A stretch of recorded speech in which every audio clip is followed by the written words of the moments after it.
The trading post on Velka 7 was a grimy, lawless sprawl of prefabricated modules and rust-streaked landing pads. It was the kind of place where questions weren't asked and credits changed hands faster than morals. Hannah had stopped there only because her ship's fuel gauge was blinking red. A reminder that even the most carefully planned smuggling runs sometimes went sideways. She was halfway through negotiating fuel prices with a three-eyed Voltarin when she heard a sound that didn't belong in the cacophony of alien languages and engine roars. A soft, keening whimper that tugged at something deep in her chest. Hannah excused herself and followed the sound to a cargo bay at the edge of the settlement. The door hung open, and inside, among scattered crates and discarded equipment, she found it. The creature was no larger than a house cat, covered in iridescent scales that shifted from deep purple to midnight blue. Its wings, translucent and delicate, were folded against its trembling body. Two large golden eyes stared up at her with an intelligence that made Hannah's breath catch. A genuine, star-born Dragonling. "Oh, sweetheart," Hannah whispered, crouching down slowly. The creature flinched but didn't flee. Its scales were dull, its breathing shallow. Someone had abandoned it here to die. Dragonlings were worth fortunes on the black market, their scales used in high-grade shielding, their genetic material studied by corporations seeking biological weapons. But this one was young, probably separated from its clutch during a raid. Hannah had heard stories of dragon nests in the Andromeda sector, protected by their massive parents who could tear through starship hulls like paper. This little one had no such protection. Hannah extended her hand slowly. "I'm not going to hurt you."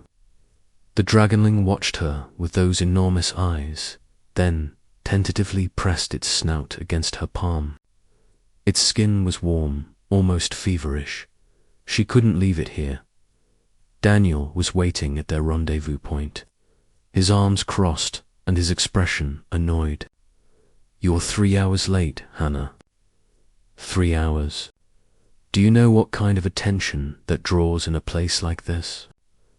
"I had a complication," Hannah said, opening her jacket just enough for him to see the Dragonling curled against her chest.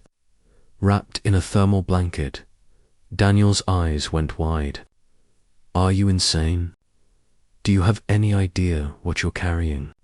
"That thing is dying," Hannah interrupted firmly. "It was dying in a cargo bay, Daniel." Alone and terrified, Daniel ran a hand through his dark hair, a gesture Hannah recognized as his way of processing something he didn't want to deal with. He and Hannah had been partners for 2 years, running medical supplies to frontier colonies that the corporations deemed unprofitable. They'd saved lives, broken laws, and trusted each other with everything. "We can't keep it," Daniel said. But his voice lacked conviction. "I know," Hannah replied, though she was already planning how to retrofit one of the cargo holds. With a heat lamp, the Dragonling Hannah had started calling it Spark because of the tiny flickers of bioluminescence that danced across its scales when it dreamed improved rapidly. Within a week, it was eating the protein supplements Daniel synthesized, and its scales had regained their lustrous shine. It followed Hannah everywhere, chirping softly and curling up in her lap whenever she sat down to review star charts. "It's bonded to you," Daniel observed one evening. He was sitting across from Hannah in the ship's small common area, watching as Spark playfully batted at a piece of string. "I've been reading about they imprint on the first being that shows them kindness after a trauma. You're its mother now, whether you like it or not." Hannah stroked Spark's head, feeling the gentle rumble of contentment that vibrated through its small body. "What happens when it grows up?" Adult dragons are the size of frigates. We'll figure it out, Daniel said, and Hannah heard the shift in his words.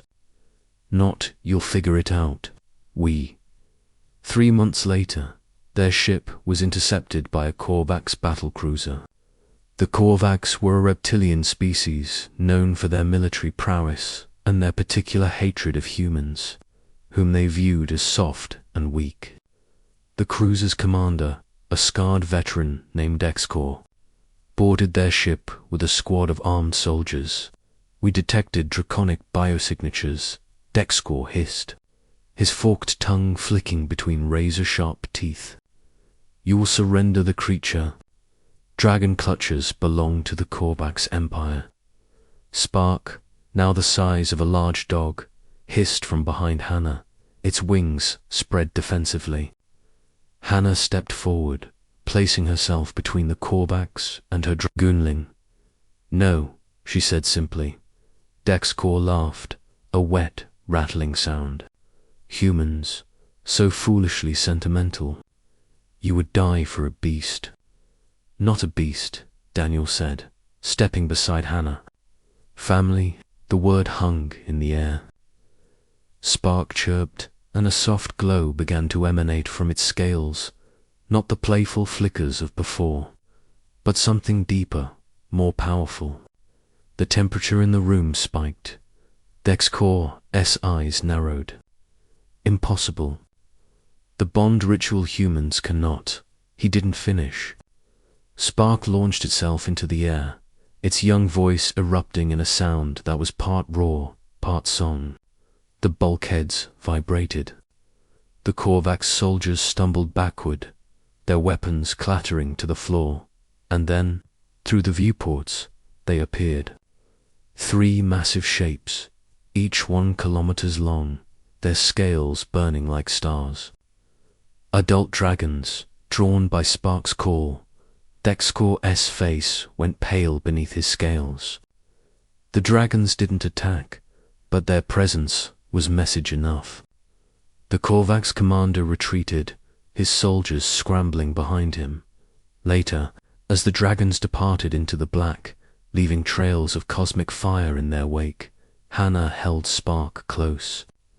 The Dragonling was exhausted, its scales dim but peaceful.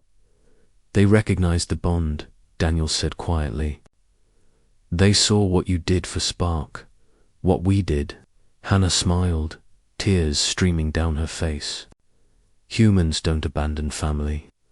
Spark chirped in agreement, and for the first time since leaving Earth, Hannah felt truly at home among the stars.